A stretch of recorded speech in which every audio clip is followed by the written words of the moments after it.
পোস্ত কার না খেতে ভালো লাগে, তাই আজকে বানিয়েছি নিরামিষ পটল পোস্ত।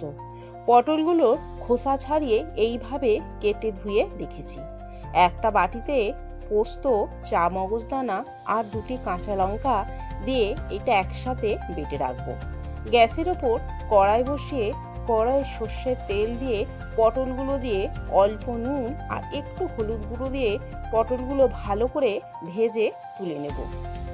আবার কড়াইয়ে সর্ষের তেল দিয়ে কালো জিরে আর 2টি চেরা কাঁচা লঙ্কা দিয়ে পোস্ত, চা মগজ বাটাটা দিয়ে অল্প জল দিয়ে নেড়ে নেব। এবার এর মধ্যে স্বাদ মতো নুন, কাশ্মীরি লঙ্কা গুঁড়ো আর একটু চিনি দিয়ে নেড়ে পরিমাণ মতন জল দিয়ে ফুটতে দেব।